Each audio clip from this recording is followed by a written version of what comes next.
तर पहा आपण या वर्धा ना वर्धा डिस्ट्रिक्ट मधून आलेली विद्यार्थिनी आहे। तर या मुलीने जे काही प्रोजेक्ट बनवलेला आहे त्या आता पहा मी वाचून दाखवतो प्रकल्प थोडं बाजूला मॅडम। ब्लूटूथ नियंत्रित स्मार्ट व्हीलचेअर रोबोट अपंग हे वृद्ध व्यक्तीसाठी आहे। तर या मुलीचा दृष्टिकोन पाहूया आपण। या मुलीनं शाळकरी विद्यार्थी कुठला वर्ग आहे तुमचा? 12 म्हणजे 12व्या वर्गातल्या म्हणजे तुमच्या वडील शेतकरी वगैरे ग्रामीण भागात शहर ड्रायव्हर आहे। तर पहा या मुलीची दृष्टी पहा म्हणजे रोबोट अपंग आणि वृद्ध व्यक्तीसाठी जे काही निर्माण केलेलं आहे त्याच्याबद्दल आपण विचारू की मॅडम हे जे तुम्ही इन्स्ट्रुमेंट बनवलेलं आहे याचा या व्यक्तींना काय फायदा आहे? या व्यक्तींना फायदा म्हणजे त्यांना कोणाची गरज नाही पडणार, त्यांना कोणावर अवलंबून राहायची गरज नाही पडणार आणि घरच्यांना सुद्धा म्हणजे घरचे सुद्धा फ्री राहू शकतील। हो बरोबर। तर ही तुम्हाला कल्पना सुचली कशी? कल्पना सुचली तशी म्हणजे जेव्हा आयडिया इथे ट्रान्सफर करायचा होता तेव्हा मला आयडिया ही सुचली अचानकच मला व्हीलचेअरची। तर मी विचार केला की ब्लूटूथ डिव्हाइसेस का लावायचा, तर ब्लूटूथ डिव्हाइस याच्यासाठी की सगळेजण आता मोबाईल वापरतात। तर यानंतर तर जिथपर्यंत या माझ्या चॅनलचा व्हिडिओ जात आहे त्या सर्वांना माझी नम्र विनंती आहे की या प्रकारच्या इन्स्ट्रुमेंटचा आपण उपयोग करावा आणि अजून याच्यात जर इम्प्रुव्हमेंट होत असेल तेही आपण करावं। धन्यवाद। तर पहा जिल्हा कोणता? वर्धा। वर्धा जिल्हा। गाव? आरवी इकडे। तर ठीक आहे तुझ्या प्रोजेक्टचं नाव काय? ऑर्गॅनिक तू वाचून दाखव। ऑर्गॅनिक टॅब्लेट्स टू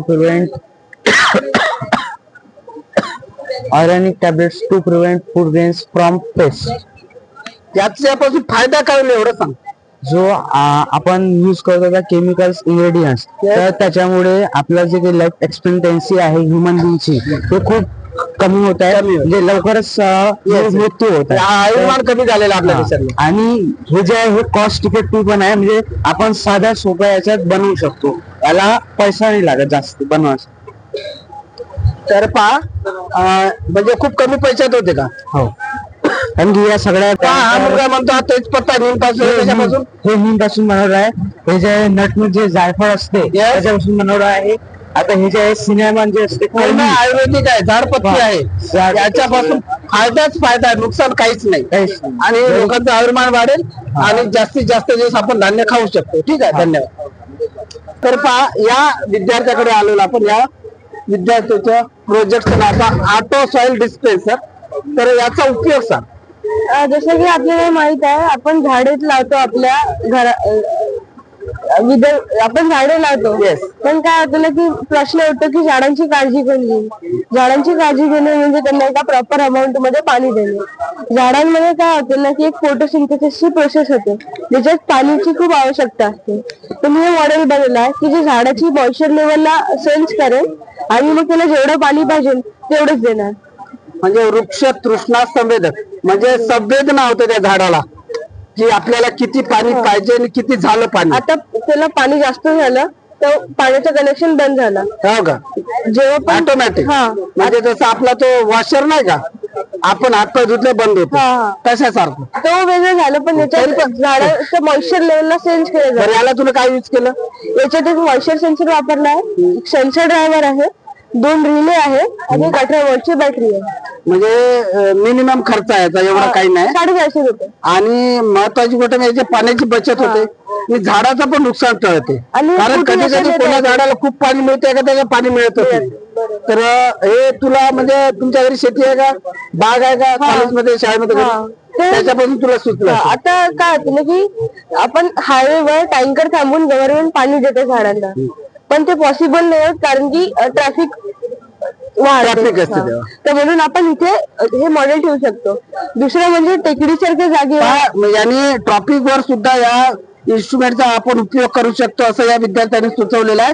पाण्याची बचत होते आणि झाडांना योग्य तेवढं पाणी मिळते, कारण पाणी ही काळाची गरज आहे। येणाऱ्या काळामध्ये पाण्यासाठी खूप अजून समस्या निर्माण होणार आहे, करिता या मुलाचं आपण या ठिकाणी कौतुक करूया आणि अजून आपण भेटत राहू। सांगा मॅडम नाव तुमचं? माझं नाव निकिता राजू भगत, सन्मती ज्ञान मंदिर स्कूल, कारंजा, डिस्ट्रिक्ट वाशिम। तर माझं प्रोजेक्टचं नाव आहे डिस्ट्रिक्ट वाशिम। माझं म्हणजे अकोला? अकोल्यातून वेगळा झाला तो जिल्हा, अकोल्यातून वेगळा झाला। माझ्या प्रोजेक्टचं नाव आहे हॉर्टिकल्चरल लाइटनिंग आणि मिनी स्केल म्युझिकल गार्डन। म्हणजे जसं ग्रीन हाऊस मध्ये आपण टेम्परेचर मेंटेन ठेवून झाडांची वाढ करत Yes. असतो, इथे आपण टेम्परेचरचा तर यूज नाही करत आहे, पण आपण लाईट आणि साऊंडच्या ह्याने झाडांची वाढ करतो. म्हणजे अर्बन सिटीज मध्ये बऱ्याच ठिकाणी इंडोर प्लांटिंग केली जाते, मग त्या ठिकाणी सनलाईट अवेलेबल नसतो, पण फोटोसिंथेसिस साठी सनलाईटची तर गरज असते. मग त्या ठिकाणी आपण आर्टिफिशियल लाईटच्या मदतीने सुद्धा झाडांची वाढ करू शकतो. मग त्याच्यामध्ये पण व्हेरिएशन्स असतात, जसं रेड लाईट मुळे लीफची आणि स्टेमची ग्रोथ चांगली होते, ब्लू लाईट मुळे त्यांचे फ्रुटिंग आणि फ्लावरिंग चांगलं होते. त्याच्यानंतर म्युझिक, जसं जगदीशचंद्र बोस यांनी 1901 मध्ये सांगितलं की झाडं साऊंडला रिएक्ट करतात, संवेदना असतात. तर त्याचा यूज आता आपण इथे प्रॅक्टिकली करतो आहोत. म्हणजे जर आपण वेगवेगळ्या फ्रिक्वेन्सीचे जर साऊंड प्ले केले त्यांच्या वेगवेगळ्या ग्रोथ फेज मध्ये, तर त्यांची वाढ आणखी चांगली होईल. आणि हा एक साऊंड आहे 432 हर्ट्झचा, आणि सायंटिफिकली क्लेम्ड आहे की हा साऊंड 30 to 50% झाडांची ग्रोथ वाढवतो. हा साऊंड असे बरेच साऊंड झाडाने सुद्धा, म्हणजे आपल्या साऊंडने सुद्धा झाडांची वाढ ग्रोथ वाढते आणि संगीताने सुद्धा त्या झाडावर चांगला परिणाम होतो. या मुलीने जे साऊंड आता वाजवत आहे त्या मोबाईल मधून, या साऊंड वरून असं सिद्ध झालेलं आहे की या साऊंड जर वाजवला हा तर झाडांची वाढ होते. आणि खरं आहे, माझ्या आजूबाजूला असं मी पाहिलेलं आहे. म्हणजे जेव्हा गार्डन मध्ये सर्व आम्ही काम करत असायचो ना, तर ते आम्ही संगीत लावून काम करायचो. ते झाडं खूप छान फुलायचे. आता संगीत बंद झालं, म्हणजे कमी झालं. याच्यावर बरेचसे रिसर्च वगैरे पण झालेलं आहे आणि याचा यूज आपण करू शकतो. आणि खूप खूप धन्यवाद मॅडम. तर या मुलीच्या संकल्पनेचं, बरं तुम्हाला याच्या अगोदर कोणी सांगितलं याच्याबद्दल असं करा किंवा असं होते म्हणून, सरांनी वगैरे? मी ऍक्च्युली, आम्हाला 8th स्टँडर्ड मध्ये एक चॅप्टर होता ज्याच्यामध्ये एक मुलगी झाडांसाठी व्हायोलिन प्ले करायची, तर तिथून मला असं वाटलं की असं कसं शक्य, तर तेव्हा मी मोबाईलवर सर्च केलं होतं आणि नंतर मला या सगळ्यांबद्दल माहिती कळली. तर खूप खूप धन्यवाद. तुमच्या संकल्पनेचं स्वागत करतो आणि सर्वांनी या संकल्पनेचं अनुकरण करावं, जेणेकरून झाडांची वाढ होईल आणि आपल्याला संगीतामुळे माणसाचं सुद्धा चांगलं मनोरंजन होतं. आणि तर पहा, वर्धा ना, पण ही विद्यार्थी सुद्धा वर्धा, म्हणजे वर्ध्याचं पुरी लाईन वर्ध्याचीच आहे ते. तर पहा, तुम्ही जे बनवलं त्या प्रोजेक्टचं नाव सांगा. IoT based wheelchair fall detection. आता मराठी सांगू शकता? मराठीत नाही, म्हणजे तरी पण एक तुम्ही थोडं त्याची हे करू शकता की म्हणजे नाही कोणासाठी आहे, कोणासाठी? दिव्यांग लोकांसाठी आहे का? हे दिव्यांग लोकांसाठी आहे, जे म्हणजे फिजिकली त्यांचा एखादा हात, एखादा पाय किंवा कुठला शरीराचा अवयव थोडा म्हणजे नॉर्मल नसतो, फ्रॅक्चर झाला पाय कोणाचा किंवा किती ठीक आहे. तर त्यांच्यासाठी बनवलं आहे हे प्रोजेक्ट. तर त्यांना जसं व्हीलचेअर चालवण्यासाठी दुसऱ्यांची गरज असते, ते स्वतःहून ऑपरेट करू नाही शकत, तर म्हणजे त्यांना दुसऱ्यांची गरज असते, कुठे जाऊ नाही शकत, तर त्यांच्यासाठी केलं आहे हे.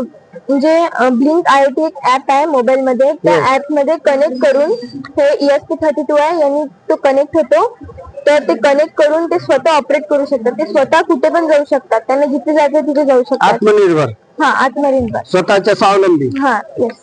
तर त्यांच्यासाठी बनवलं आहे, ते कुठे पण जाऊ शकतात, ऑपरेट करू शकतात. आणि त्यांच्या सेफ्टीसाठी मी हे 2 IR सेन्सर लावले आहेत, जे समोरचे डेप्थ आणि जे मुवमेंट राहणार तो डिटेक्ट करणार आणि थांबून जाणार. तसंच सेम अल्ट्रासोनिक सेन्सर पण काम करतो, फक्त तो समोरचा ऑब्जेक्ट डिटेक्ट करतो. तर याला खर्च किती आला मॅडम तुम्हाला साधारणतः? ह्या प्रोजेक्टला आलाय 2000. तर तुमच्या आजूबाजूला कोणी असं दिव्यांग आहे का? हो, माझ्या घरचीच गोष्ट होती, त्यांचं पाय फ्रॅक्चर झालं, तर त्यांना खूप अडचण येणार. म्हणजे तुम्ही त्यांच्यावरून हे शिकले किंवा तुम्हाला असं वाटलं? तर पहा, म्हणजे पहा आता, तर बऱ्याच मुलांना अशी जाणीव झालेली दिसते, दिव्यांग. तर बऱ्याच मुलींनी या प्रकारचे म्हणजे याच्या समकक्ष उपकरण बनवलेले आहे. आणि खास करून या मुलीचं स्वागत करूया, कारण 2000 रुपये म्हणजे आजच्या काळात फारशी रक्कम नाही आहे. आणि एकदा 2000 रुपये खर्च केले की त्या व्यक्तीला म्हणजे समोर होणार त्रास वाचतो, घरच्यांचा पण म्हणजे थोडे वाचतो, हॉस्पिटलला पण त्याच्यातून वाढत जाते. तर सर्वांना जो म्हणजे जिथपर्यंत आम्हाला व्हिडिओ जातो आहे, चॅनल जात आहे, त्यांना मला एवढंच सांगायचं आहे की या प्रकारे या मुलीने जे काही बनवलेलं आहे त्या प्रकारे आपण जर त्याचं अनुकरण केलं तर आपल्या सर्वांसाठी अतिशय फायदेशीर ठरेल.